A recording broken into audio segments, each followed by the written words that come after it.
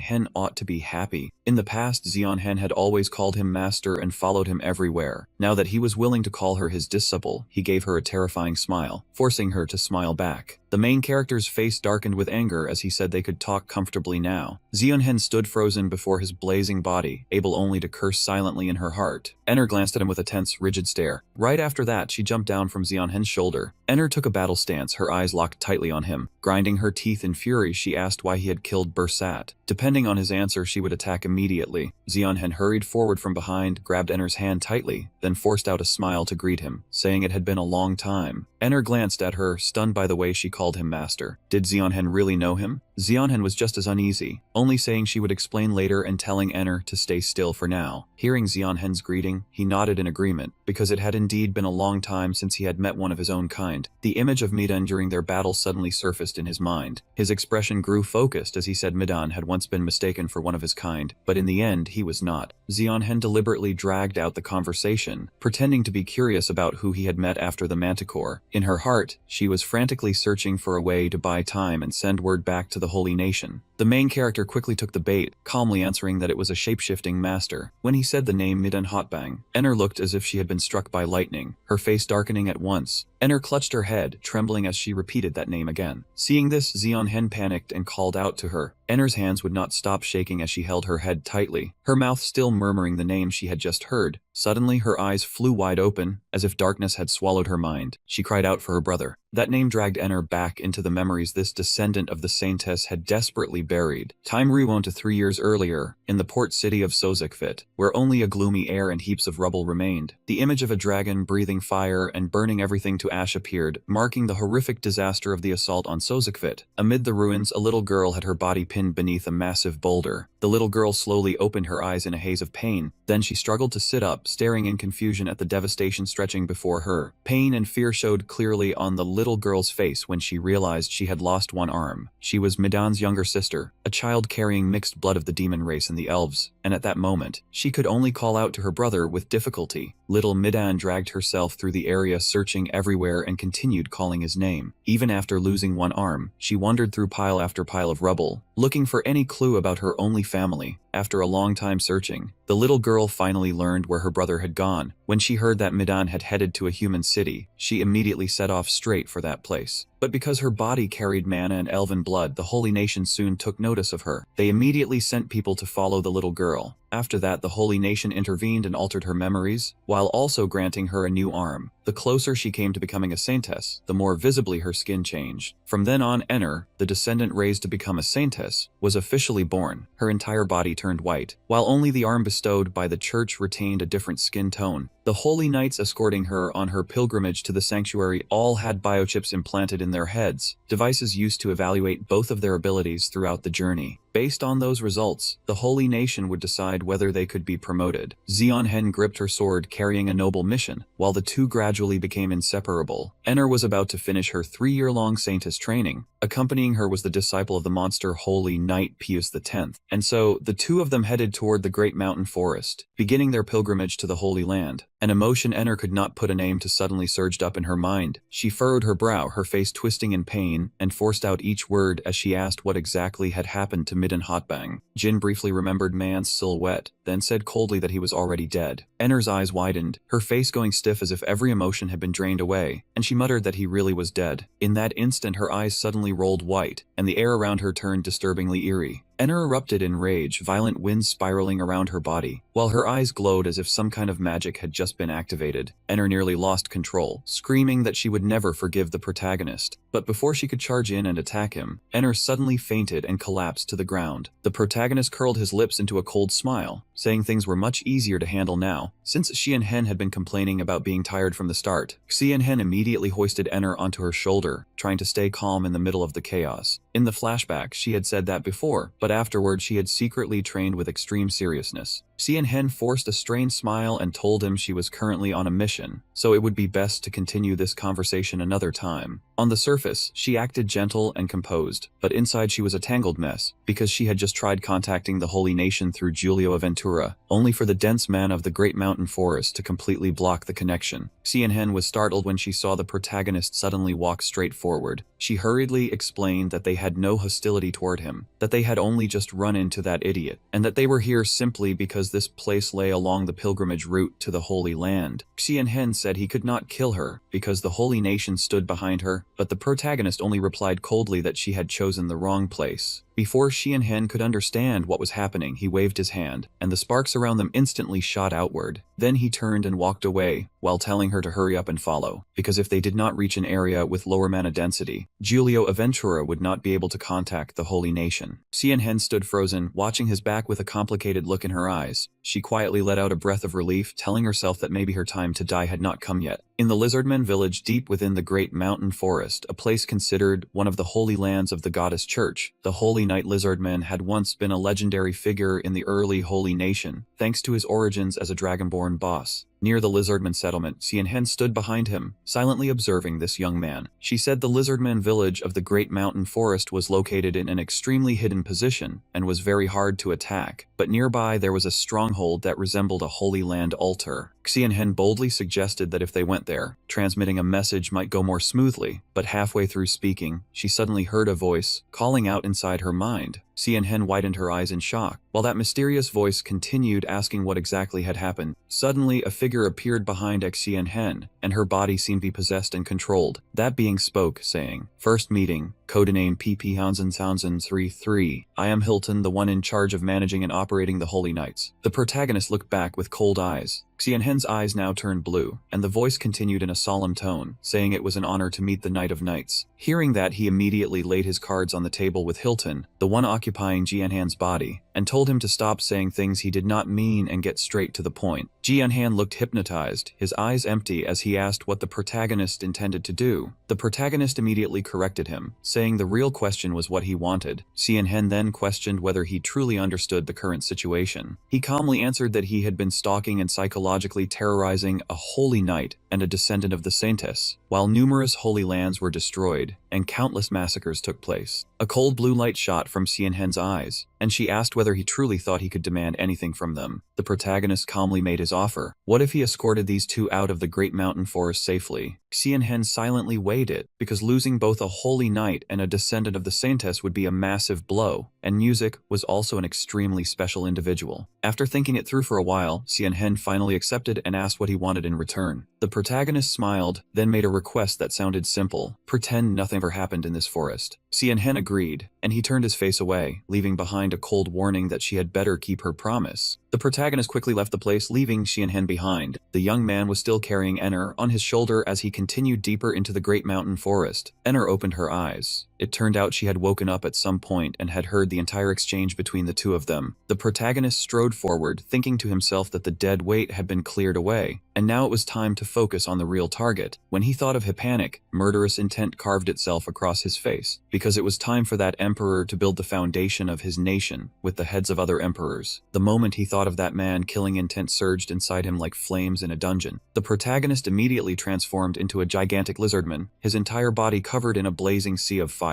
His long tail dragged across the ground, covered in sharp spikes, making the earth tremble violently again and again. Ahead of him, two monsters were furiously charging into each other, their collisions ringing out like an isekai battlefield, and he simply stood below, quietly watching the battle like a hunter waiting for his chance. The protagonist wore a sinister smile, because the hunting feast had finally begun. Meanwhile, in the great mountain forest, in the land of Torch of the Evermite Kingdom, countless wanderers packed the area in front of City Hall, while a dwarf with a two-pronged beard stood on the podium giving a speech. The old man thanked the crowd, while promising that the Evermite Kingdom would operate from now on under the system of the Wanderer Republic. Behind a glass window, a lone figure stood silently watching the entire scene. It was none other than Torch King Biko Zanis, his face flushed red with anger, unable to understand what the hell this so-called president elected by voting was supposed to be. As he stared at the old man giving a speech before the Wanderers, his fury only grew, and he believed that if some nobody had climbed into a ruling position, then someone had to be pulling strings behind this filthy scheme. If it were not true, there was no way the entire populace would have gone that insanely mad all at once. With that, Biko swept his cloak aside and declared that he would personally step forward to save the kingdom from the brink of ruin. He barked orders to prepare the royal carriage, deciding to immediately visit their allied kingdom, Jijiang Canton. But the only answer he received was a dead, hollow silence so empty that not a single retainer could be seen. Biko's grand momentum vanished on the spot, because the authority maintained for hundreds of years had collapsed in just 6 short months. Just then, the door in front of him suddenly creaked open. Biko lit up with joy, thinking that at long last, there was still someone loyal enough to remain and serve him. But the one who walked in was Kim, wearing a chilling expression, with one arm twisted into the dragon-like claw of an otherworldly monster. His eyes blazed like fire and his voice dropped, thick with killing intent. "Found you, the second head." Biko panicked so badly he nearly lost his mind, having absolutely no idea who the terrifying young man before him really was. And yet, even in that life-or-death moment, he still arrogantly opened his mouth to provoke the other side. In the blink of an eye, Biko's head was hanging upside down, officially logged out of the game of power. At the same time, in the kingdom of Jiyiting Canton, inside the Emperor's office, our MC suddenly kicked the door open and stormed straight in without warning, leaving Hypanic frozen in shock. He walked in carrying a blood-soaked sack, his voice full of irritation, as if Hypanic still had not understood what a joke was. Hypanic kept his calm expression and explained that everything had been checked by the goddess, and that a king and a president were fundamentally different concepts. Hearing that, he immediately understood. The other guy's mass brainwashing skill had clearly been upgraded to a whole new level. At this point, Hypanic gritted his teeth and admitted that the method was almost flawless. The research results were also very promising, with only one problem left. Our MC raised an eyebrow slightly and asked in a cold voice what problem he was talking about. Hypanic immediately brought up Petitio. It was the only nation with anti-air defensive capabilities, and it openly opposed the dictatorship of the Kingdom of Zhejiang Canton. The reason was that this place held an extremely strategic position for transporting goods in both peacetime and wartime, but their history had once been trampled by the Kingdom of Nbaplam. Because of that, in this relatively weak kingdom, rebel forces were constantly springing up like monsters in a dungeon. The current situation was still unstable, but if Petitio collapsed right now, a whole chain of troublesome problems would come crashing in. Hypanic praised our MC while skillfully expressing his wish for him to step in and handle the matter. He asked directly whether Hypanic wanted a temporary measure or a permanent solution. Hearing that, Hypanic's immediately brightened. Of course, the permanent option had always been his top priority. The problem was what price they would have to pay for a bloody purge. Our MC stated coldly that the permanent solution he meant was wiping Petitio off the continent, then building a new civilization from the ashes. After hearing that, Hypanic was left speechless. All he could do was clasp his hands and beg him to stop, saying the temporary option would be enough. A few days later in Petitio, Naval Commander Kenza Ambecker stood there surveying the surrounding scene, her face tense as a drawn bowstring. Today, the Guardian Duke of the Kingdom of Zhejiang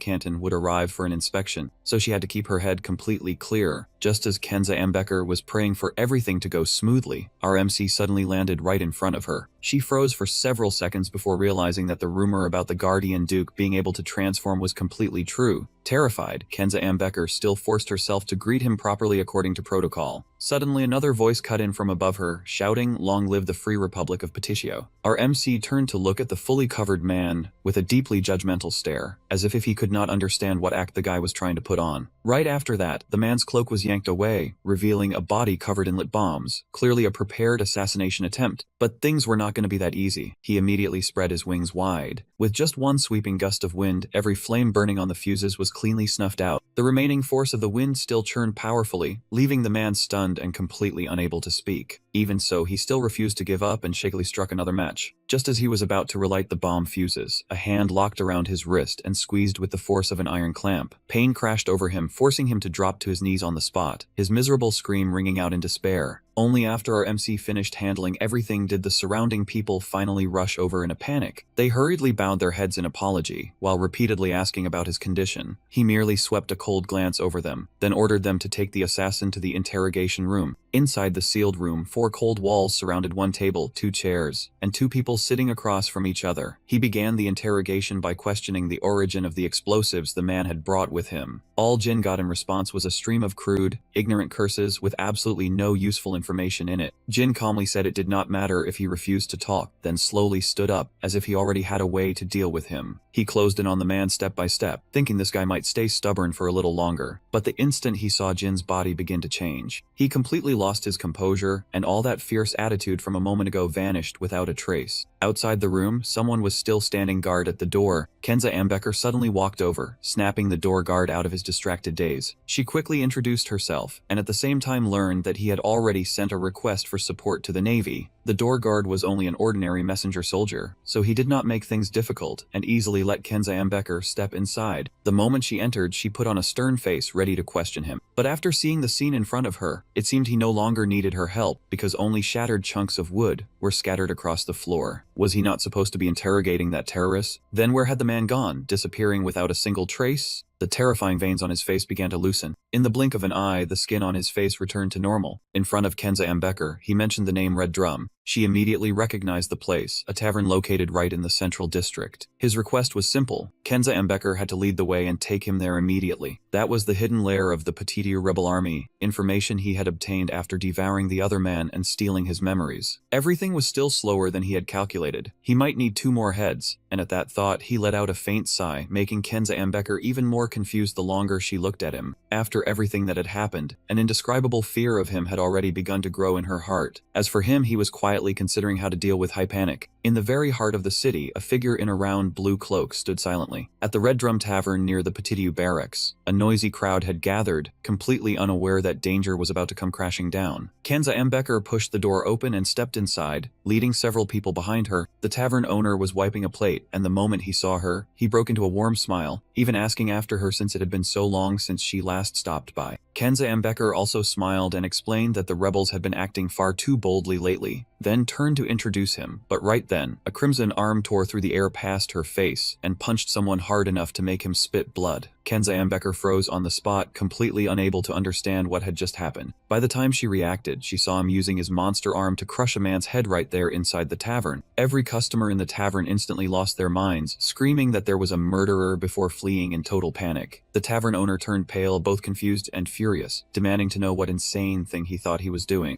At that moment, he radiated overwhelming killing intent, stared straight at the owner, and coldly asked where the stolen supplies were. Hearing that, the tavern owner immediately understood that the whole matter had been exposed. He drew a gun with lightning speed and aimed it straight at the center of his forehead. Without the slightest hesitation, he pulled the trigger at once. Kenza Ambecker watched the scene in shock, unable to believe it, and cried out his name. Holding the gun, the tavern owner wore a cold, dangerous expression and said they would only know the result after he blew a hole through his head, but he celebrated too soon. When the gun smoke cleared, Jin was still standing there like a dungeon monster, because the bullet was clenched tightly between his teeth. Giving his opponent no further chance, he stretched out his transformed arm and grabbed the owner's head in an instant. Then he slammed him hard into the wall, blasting it open into a huge hole. Right then, he discovered that the space behind the wall was completely hollow. A staircase leading down to a secret floor appeared, while the tavern owner had already been knocked unconscious. The royal assassin who had been with them all this time had remained silent until now. When he finally opened his mouth, he poked his head out and said that if this had been left to him, he would have found a smarter way to locate the place. But Jin only thought this method was much faster and cleaner. Seeing the two of them prepare to go in and investigate, Kenza Ambecker was still stunned that an ordinary tavern actually had a secret basement. After that, the three of them walked down the pitch-black staircase below. Kenza Ambecker suddenly stopped when she noticed something suspicious. She walked over to a large crate and brushed away the layer of dust covering its surface. It was the Navy's mark, proving that all these crates were military supplies. Looking at the opened crates of explosives, she immediately began to suspect that the rebels had planted someone inside the Navy. Thinking of the soldiers who had sacrificed their lives, Kenza Ambecker clenched her trembling fist in anger, unable to believe this betrayal. After finding the supplies, Jin planned to pull back and leave the rest of the investigation to Kenza Ambecker. The main character slowly climbed the stairs step by step as the air around him grew heavier and heavier. The tavern owner had been beaten unconscious, and it looked like his part was over. But fate still was not done with him. Suddenly, drops of icy water fell onto his face, jolting him awake. The moment he opened his eyes, he saw a blood-red serpent's mouth yawning wide, lunging down as if it wanted to swallow him whole. A while later, after he finished dealing with the tavern owner, he returned to his normal form as if nothing had ever happened. He was still chewing and forcing something down in his mouth, looking calm and terrifying at the same time. Suddenly realizing a crucial clue, the young man froze, then called out a name, John Fowler. In another town, a man in a blue hooded cloak quietly blended into the crowd. He quickly turned into a deserted alley, slipping away from every probing gaze. After that, he stepped into a place hidden behind a red bamboo curtain. Inside, 4 people were seated around a table, discussing the tavern owner's capture before immediately switching to Plan B. A man wearing a pirate-style eye patch objected at once, because the one who captured the tavern owner was Yu Yin's Duke Protector. That news made the whole group turn pale. The man in the green hood panicked even harder when he learned that person was the main character. Just then, the man in the ocean blue cloak walked in and cut the meeting short. He was John Fowler, a mixed-blood monkey beastman, and as he removed his hood, he took out the bright red potion he had fought so hard to obtain. The moment everyone in the room saw it, they lit up as if they had found a life-saving treasure. John Fowler narrowed his eyes with confidence and declared that this potion would become the key stepping stone toward the day of Genesis, the moment that would open a new world and a new dynasty for the rebel army. Hearing that, the group seemed to regain hope, believing this potion would be enough to deal with the main character. Right then, the tavern owner, who should have already been captured, came charging into the room, gasping for breath. Seeing him still alive, everyone froze in shock. None of them expected him to escape. The tavern owner said he had been lucky enough to get away, then turned to ask John Fowler whether the thing in his hand was truly reliable. John Fowler gave a firm smile and said this potion would bring them closer to the day of Genesis, the day a new world would be opened, and the rebel army would build an era of its own. But no one expected the tavern owner to suddenly flip sides so hard. He calmly gave a cold smile and said both the evidence and the culprits were now complete. The moment he finished speaking, a strange purple gas burst from his entire body, catching the whole room completely off guard. John Fowler stared wide-eyed as the purple gas crawled toward his face, having no idea what it was. Immediately after, his eyes flew open, his pupils shrank violently, and tears poured out without warning. The whole group coughed violently and collapsed to their knees, with tears, snot, and drool running all over their miserable faces. The tavern owner smirked and said it was pepper spray inspired by gas. Meanwhile, the other half of his face slowly turned to the main characters, and he mockingly asked if they wanted to sing their final song. The next day at the Petitiu execution ground, Kenza Ambecker stood on the high platform holding a long spear. Beside her was John Fowler, tied up tight, and behind him were all of his captured accomplices, while the people of Yu Yin packed the area below. Kenza Ambecker angrily announced that the ringleader had acted in the name of the rebel army to liberate Petitiu, but in truth, he had been hiding a dark conspiracy. The force behind everything was the Petland Universal Community, also known as Giulio Ventura, the Beastmen United Nations. Then she pointed the tip of her spear straight at John Fowler's face, exposing him as the spy who had been hiding there. Standing behind her were trembling prisoners, all of them high-ranking naval officials connected to Giulio Ventura. Only then did that group panic and beg for their lives. Classic behavior, bold when doing the crime, desperate for mercy once exposed. But Kenza Ambecker did not care at all. She coldly took out the red potion. She told the people of Yin that this was the evidence recovered right at the scene. After saying that, she opened the potion bottle under everyone's tense gaze. Then she turned her head, her icy eyes sweeping over a man standing behind her. Before he could even open his mouth to ask if she knew who his father was, she shoved the potion straight into his mouth. The dark red liquid spilled out before he could swallow it, smearing messily down his chin. After being forced to drink the entire bottle, he clutched his throat in agony and coughed without stopping. The moment he caught his breath, he screamed at Kenza Ambecker, demanding to know what the hell she had made him drink. Kenza Ambecker still looked at him calmly and coldly cursed him for being so stupid that he did not even recognize the secret weapon used by the people he was helping. As soon as she finished speaking, the veins on his face bulged violently and fear erupted inside him, making him scream nonsense at Kenza Ambecker. Immediately after, gray fur began sprouting wildly across his face, shoulders, and both thighs. His eyes turned bloodshot, and the reason of a Yu Yin citizen was slowly devoured by darkness. In the end, he transformed into a red-eyed gray wolf stripped of all humanity. He flexed, snapped his restraints, and opened his mouth in a thunderous roar. When the crowd below saw the werewolf form, chaos erupted instantly, and everyone staggered back in shock. Seeing the werewolf completely lose consciousness, drool pouring from its mouth, the people screamed in terror that it was a demon. A hand clenched the glass bottle and poured the dark red liquid into the mouth of the bound man, making his eyes bulge as despair flooded his face. Right after that, an ordinary man suddenly transformed into a wild wolf. His eyes turned bloodshot red, and his jaws gaped wide, exposing rows of fangs slicked with disgusting drool. The true nature of that red drug was a mixture made from dog blood and beastman blood. According to the intelligence, any human who drank it would turn into a werewolf. To some extent, this drug was connected to Giulio Ventura, the demon race, and the beastmen. Not only that, John Fowler was also discovered to be a spy working for Giulio Ventura. This proved that the Beastmen United Nations had already been infiltrated by the demon race. From there, the truth was exposed. Inside Giulio Ventura, the Beastmen United Nations, some of the people holding high-ranking positions were actually demon beasts. Inside a sealed room, the royal assassin reported every result of Kim's investigation to Hipanik. After hearing it, Hipanik said in a low voice that beastmen and demon beasts were always extremely hard to tell apart. He had never expected them to exploit that point to manipulate Giulio Ventura, the Beastmen United Nations. He began to worry. If they did not deal with the Demon King quickly, Giulio Ventura, the Beastmen United Nations, might very well turn its spear toward them. But immediately afterward, he asserted that the fact they had used this method in Petitiu proved their side was the next target. Hipanik broke into a delighted grin. He had not expected to receive such a perfect excuse to start a war. Inwardly, he thought that the monster protagonist had finally done something useful besides eating. Hipanik decided to officially declare war on the grounds that Giulio Ventura, the Beastmen United Nations, and Petland Universal no Miao Nai were servants of the Demon King. Ambition and undisguised cunning flashed in his eyes. Along the coast, massive warships were lined up side by side. Countless soldiers rushed back and forth, signaling that a great war was about to erupt. He asked Hipanik whether these were warships, but Hipanik did not answer directly. He only said he had just come up with an absolutely brilliant idea. That idea was to make these warships move across land. Seeing Hipanik's wildly excited expression, he immediately advised him to get some rest. The young man felt that using the White Shark Legion to fight on land would make more sense. Hipanik was instantly confused, because how could sharks possibly crawl on the ground? So the young man asked him back, if sharks could not do it, then could warships? Hipanik froze for a few seconds, then burst out laughing and reminded himself to stay clear-headed. It turned out he had simply said the order wrong. Hipanik announced that the strongest mage in the world would be joining the battle alongside their army. That person was him. In the kingdom of El, King El Pizit Du Yin declared before all his ministers that El Pizit would enter the Petland War as an ally of Giant Continuum. All the ministers were instantly shaken by Du Yin's sudden decision. They hurriedly urged the king to reconsider, because the aftermath of previous war still remained. At a time like this, they should be focusing on rebuilding the nation. The flood of objections made Du Yin extremely irritated. He picked his ear, then blew lightly, as if trying to snuff out all the noise. Their opposition carried no weight at all. Du Yin replied coldly that he had already decided. This was only an announcement. What they needed to do was not debate, but prepare for war. Du Yin circulated power in his palm, displaying a brutal pressure, then challenged anyone who was still dissatisfied to step forward and keep talking. The ministers below trembled in fear, yet they still could not bring themselves to agree. Du Yin's face turned cold, and with an evil look in his eyes, he declared that it seemed he would have to lose a few loyal ministers today. The moment he finished speaking, Du Yin immediately unleashed his power straight at one of the men below. In the blink of an eye, that man's hair fell out, his body shriveled dry, and death came so quickly that he did not even have time to scream. That cruel scene made the remaining officials shut their mouths at once. Not a single one of them dared to speak in defiance. Everyone fearfully dropped to their knees, reluctantly accepting his command. Du Yin gave a satisfied order for everyone to return and prepare for war. And so, the kingdom of El Pizit was officially dragged into the Petlin War, even if it happened by force. In the naval superpower, the kingdom of Enbaplam, at Naval Port Number 5, the warships had been launched one after another. The Allied forces under Giant Continuum included the protagonist, who served as representative commander for the kingdom of Giant Continuum. Grand Admiral Aziz's men took the position of representative commander for the kingdom of Enbaplam. Du Yin held the post of representative commander for the kingdom of El Pizit. Hepanik stood on the shore, shoulder to shoulder with the king of the kingdom of Enbaplam. Looking at Du Yin and Baplam and all the gathered forces, Hepanik declared that everyone had arrived. Hepanik thanked Du Yin for supporting them in this battle. Du Yin remained silent, his expression extremely ugly. Deep down, he was resentful. If not for the debt he owed after being attacked by those people before, he would never have joined this war. But Giant Continuum's power was too great, and he could not casually oppose them. Du Yin wondered how they could possibly attack Giulio Aventura, the Beastmen United Nations, from their current position. Between Port Number 5 and Giulio Aventura, the Beastmen United Nations, there was still a portion of the kingdom of Enbaplam's territory in the way. Because of that, Du Yin thought that if they traveled by sea, wouldn't the other ports be closer? However, Hepanik calmly replied that they would not go by sea. Instead, they would march straight overland all the way to the enemy capital. Du Yin had not expected Hepanik to plan on leading the army across the mountains. But if they were going overland, then what was the point of building warships? Hepanik gave a bizarre smile, then explained that they would cross the mountains using those very warships. Du Yin immediately concluded that something was wrong with Hepanik's head. He must have taken the wrong medicine to be spouting nonsense like that. But at that exact moment, a pillar of water suddenly shot up from the sea right in front of Du Yin. Seeing those enormous columns of water rise from the ocean like sea serpents, he could not help but feel startled and confused, completely unable to understand what was happening. On the deck, the young man was casting magic. His hands formed two radiant magic circles, and through them he controlled the entire flow of seawater. Du Yin immediately began chanting, summoning a massive wave. Following his will, gigantic waves rose again and again, surging as if they wanted to swallow the entire battlefield. And it did not stop there. Those waves also lifted every massive warship up from the surface of the sea. The sight before him left Aziz's men frozen, so horrified he could barely believe his own eyes. The massive current did not just lift the warships high into the air, it dragged them off the sea, crawling straight onto land. Du Yin stared in shock and wondered, could water magic really move warships in such an insane way? The bizarre stream of water carried the entire fleet over the towering treetops. Then it kept surging deeper into dense forest. Aziz's men slowly regained his composure. He calmly took a drag from his cigarette and told himself that, at this rate, things should still be fine. The royal assassin stepped up from behind him and asked in a low voice whether something was still troubling him. Aziz's men did not answer directly. He simply asked coldly what order the Protector Duke had given. The royal assassin looked at the scene before him and remarked that it truly was a spectacular display. Aziz's men admitted as much, but a clear look of worry still lingered in his eyes. Even if the other side was the strongest allied force in the world, he still was not sure whether he should entrust an entire fleet to one man. The royal assassin looked at Yu Yin, who was using water magic to control the warships, then continued, if that man had any ill intent, the entire fleet could be wiped out in an instant. This was indeed an extremely reckless battle plan. He even pretended to comfort Aziz's men by saying that, if the warships were destroyed, the responsibility would not fall on him. The chilling implication in those words made Aziz's men frown and ask what exactly he was trying to say. Beneath the mask, the royal assassin curled his lips slightly, revealing a smile as deep as a bottomless pit. He explained that the ones ones down below were lives they never had to take responsibility for in the first place. Inside the soldiers' waiting room aboard the warship, the people sitting there were no longer truly alive. They sat motionless like puppets, their faces empty, their bulging blue veins twisted and savage. Every one of them held the same rigid posture without moving at all. Their eyes were hollow, drool ran from their mouths, and the brains that Yu Yin had altered long ago no longer retained a human shape. Jin said coldly that the royal assassin should take over command at once. Seeing him stare blankly, he repeated himself, "I told you to command the ones below. That way, I can move around freely on my own." The assassin jolted and asked where he was planning to go, but the protagonist only gave a curt reply, "Exactly." The royal assassin panicked and said, "Shouldn't this be left to the scout team? Making me command from the very start is a little..." But before he could finish, the young man had already shot away. The assassin stood frozen in place as if struck by lightning. His plan to quietly slip away had completely gone up in smoke because of that terrifying man. At that moment, the young man was gliding through the sky to carry out reconnaissance. Suddenly he spotted a fox-eared man riding a beast below. The man held a scroll in his hand, muttering complaints as he traveled, saying he was busy, so busy he was losing his mind. Without hesitation, the young man dove down and snatched the paper right out of his hand. Then he landed on a high branch and opened the letter to read it. This was a declaration of war from the kingdom of Gigan, but the important information lay in its destination. The letter was addressed to Sapphang. He paused. Where was that again? Wasn't the capital of Giulio Aventura the Beastman Alliance, also called Sapphang? Just as he was focused on reading, the tree trunk beneath his feet suddenly shook violently and collapsed. It turned out the fox from earlier had slashed through the entire trunk with a single strike. The giant tree crashed thunderously to the ground, but the young man had already kicked off into the air in a split second. The fox mistook him for a birdman again. He flew into a rage and roared, demanding to know who the bastard was and how he dared steal his letter. Before he even finished speaking, the young man swung coldly and sent his head flying on the spot. Just what was happening in that place? He had to verify it with his own eyes. Before long, he arrived at Sapphang, the capital of Giulio Aventura, the Beastman Alliance. Looking at the impoverished scene below, he thought with contempt, this slum is supposed to be a capital. It was hard to believe. Could it be that no one knew the truth because of the Beastman's isolationist policy? There was even a church here, but those bastards in the church had definitely never bothered to set foot in this place. His expression darkened. They had all been deceived. This Sapphang was fake. Meanwhile, on the royal assassin's side, he sat there sighing in despair, wondering why everything kept straying from the plan. In his mind, he pictured the dream of retiring safely, then leisurely going fishing 50 years from now. He was genuinely grateful to have been appointed Sea Chief 2000, but with work piling up non-stop like this, it was more than he could handle. His mood grew heavy, both depressed and afraid that he would be worked to death. He quickly brought the letter back. The moment the protagonist appeared, the royal assassin jumped and said, "You returned faster than I expected." But when the young man saw his flustered expression, he also sensed that something was not right. Aziz's men stepped forward and urgently asked what the enemy's situation looked like right now. When he heard that Sapphang was only bait, and the real capital was somewhere else, the mood instantly sank. Both of them froze. Aziz's men could hardly believe his ears. Impossible. The Giulio Aventura Grand Cathedral of the Beastman Guild was in Sapphang, a city that worshipped the goddess. How could it possibly be a trap? Jin glared at the wolf, his voice turning cold. "Didn't you say the ones leading those bastards were demons?" Aziz's men was struck speechless, his throat tightening so hard he could not get a word out. Only then did the assassin speak up. "You said it yourself. Demons worship the goddess as the creator, but that is all. If necessary, they can throw away the Grand Cathedral without the slightest hesitation." Aziz's men gritted his teeth and declared that he would change the plan immediately. Main asked if he intended to change the whole guild schedule too. Aziz's men answered at once, "No need." The hand holding his pipe began to tremble. "If those bastards saw the warships and surrendered in fear, I might have let this end peacefully." But right after that, he suddenly hurled the pipe hard onto the ground. Then he crushed it under his foot. His voice dropped in something terrifying. "But now I have thrown any intention of peace out of my head. Those animals dare insult the goddess. I will cut those beastmen in half, gut them for fish bait, and throw their bones to the beast emperor to gnaw on." The scene immediately shifted back to Sapphang. A bear guard lifted his head and spotted a blazing light in the sky, like a star crashing down. He stared blankly and wondered, could that be a meteor? He quickly clasped his hands in prayer. "Please let me work more for less pay. Wait, no. Please let me work less for more pay." But when he opened his eyes, he realized there was no such thing as a meteor in this world. What was falling toward him was the end of his life. A massive fireball slammed straight down, blasting the entire town apart in an instant. 3 colossal warships descended on Sapfan, bringing pressure like a catastrophe-class dungeon had just opened. Aziz's men stepped onto the side of the ship, so furious that veins bulged across his face. "You dare insult the divine, you filthy heretics!" he roared, ordering everything outside the Grand Cathedral to be reduced to dust. The crew received the order and immediately loaded the cannons. Every muzzle locked onto its target at once. Aziz's men was still screaming like a madman, "Die, you filthy heretics! I will kill every last one of you." Yu Yin stood nearby, tortured by the shouting until it felt like his eardrums were about to burst. Way too loud. 2 hours later, all of Sapfan except the cathedral had been flattened. Aziz's men stood with his hands clasped before the cathedral, sincerely apologizing to the goddess. "Even though they say this place was unharmed, I still regret disturbing the peace of your house. Please forgive me." After finishing his prayer, he bent down and picked up the hat in front of him. He dusted it off and put it back on his head. Thinking about it, this was the first time he had ever seen a church built right inside Beastman territory. They said the image of the goddess changed depending on the race, but the statue before him looked like it was modeled after some specific individual. Could there really be a Beastman pure enough to be carved into a statue? No. This feeling was nothing like a Beastman at all. It was more like, just then, Maine walked over and stopped short. "What the hell is this? Why is this thing here?" Aziz's men immediately asked, "Do you know this face?" He answered, "I think I do." It was a face he had not seen in a very long time. Aziz's men was shaken inwardly. He recognizes it. Could this beastman be someone he knows? The more he thought about it, the more wrong it felt. Not just for a beastman, this statue truly did not resemble a beastman at all. Or perhaps someone from the church. The moment that thought flashed through his mind, he jolted in shock. If this was someone from the church, and they knew Maine, then could it be a comrade who once destroyed the Demon King alongside him? Aziz's men quickly turned back and asked if this was the former saintess. The young man calmly answered with one sentence, "It's the Demon King." Aziz's men went dead silent after hearing that. "What did you just say?" Aziz's men's entire body was instantly drenched in sweat. You just said what? Did you just say that was the Demon King?" He screamed like a lunatic, his mind nearly collapsing on the spot. No, this won't do. I have to bury it right now." These hands prayed before the Demon King. These eyes saw it. "I have to bury them all. Bury everything." He did not hesitate and immediately struck Aziz's men hard in the back of the neck. The blow knocked Aziz's men unconscious on the spot. If he had not been stopped in time, the man probably would have taken himself out right then and there. Just then, a bishop stepped forward. Jin immediately looked him straight in the eye and asked, "You said you are the bishop in charge of this place, correct? What is going on here? Did the church allow you people to carve that bizarre statue on your own?" The man broke out in a sweat and hurriedly shook his head in denial. "No, sir. The church only approved a different statue, but the beastman here secretly changed it. Since I did not know what the Demon King truly looked like, I assumed it was just the beastman's strange sense of taste." The main character narrowed his eyes and pressed him further. "So that means the church knew absolutely nothing about this?" The bishop bowed his head firmly. "I swear on my honor, this matter will be reported to the church at once." With that, the bishop hurried away from the scene. Realizing that Aziz's men had awakened, he turned and asked him, "You heard that clearly, right?" The bishop swore he would report this matter to the church. Aziz's men braced himself on his hands and struggled to rise, but his whole body was still trembling violently, as if he had just taken a devastating blow to the soul. "I prayed to the Demon King. That is an undeniable truth. I broke the oath of the nomads, the vow that we would never kneel before a false god." The young man clicked his tongue. In his heart, he could only think that this old man was a hopeless fanatic beyond saving. Aziz's men Giulio Ventura kept slamming his forehead to the ground, choking out a plea. "Oh, goddess, please punish this wretched sinner." Just then, the bishop came rushing back in a panic, shouting that something terrible had happened. "The Pope has officially launched a holy war." Aziz's men froze, then slowly repeated each word. "A holy war? Did you just say a holy war?" The bishop urgently explained, "The Pope has declared that he will not tolerate the beastman's heresy." The flame of battle blazed fiercely in Aziz's men's eyes. This was his chance to atone before the goddess. "Just you wait, you damn demons." A few days after the holy war was declared, Shafang had become nothing but a wasteland of ruins. Zine, Hen, and Enner entered the area, and both of them could not help but stare in shock at the scene before them. "I never imagined a close combat nomad tribe could create something like this." Jinxon had somehow managed to build a ship so absurdly massive it barely seemed real. Enner asked in irritation, "Didn't you already hear the report? Why are you acting surprised now?" Xionhen blushed, scratched her head, and laughed awkwardly. "Haha, hearing about it and seeing it with your own eyes are two different things. Maybe I did overreact a little." Enner turned away and replied coldly, "Suit yourself." Inwardly, she stayed on guard. The Holy Knights and the Church could both be part of the conspiracy, so she absolutely could not trust them easily. The moment Xionhen saw the main character, she almost immediately recognized who he was, but she forced down her emotions, reminding herself that she could not casually call the person before her master. When Enner stepped forward as if about to call him teacher, she immediately raised her voice in warning. Saint candidate, you must control yourself. Unexpectedly, Enr calmly told him that they had come here to support the holy war. Xian Hen was briefly surprised. Could it be that she really did not remember anything? He silently stared at the two people in front of him. Were they the forces the church had sent to support this campaign? One was a young girl with the status of a church member. The other looked like a monster, no different from him. Before this war ended, he would have to eliminate one of them. Enr asked him about the current situation on the battlefield. Just then, the royal assassin stepped forward and said, "Allow me to explain that to you. We tried to pinpoint the true capital of the Beastman Union of Giulio Ventura, and as a result, we found several cities with the highest probability. The plan is to split the army into smaller units and attack those cities simultaneously. From there, we can narrow the scope and determine which location is most likely the true capital." Xionhen immediately asked, "Then where is that location?" The assassin handed them a sheet of paper. "This is the battle plan, along with the location of the Beastman's commercial capital, Jiaoyi. At the same time, in the Poland region of the Beastman Union of Giulio Ventura, the commercial capital of Jiaoyi stood as a prosperous, modern city." The lion slammed the table and roared in fury. "There is no way that happened. Shifang fell in only a few days. And on top of that, the church has launched a holy war." The hippopotamus spoke in a low voice. "The cause is probably that someone recognized the Demon King's statue." The lion angrily demanded to know why the hippopotamus had carved the Demon King's face onto that thing. The hippopotamus instantly shrugged off responsibility. "No one knows what she looks like. Besides, the one who did it was your predecessor, not me." Lun Rongrong called the other two over in a booming voice. "Now is not the time to blame each other. Then that means we must consider the possibility that the Demon King will personally join the war?" One of them asked in alarm. "Then is the commander of the attack the King of Jinxin, or Lord Kino himself?" The horned one answered shakily in Suozi.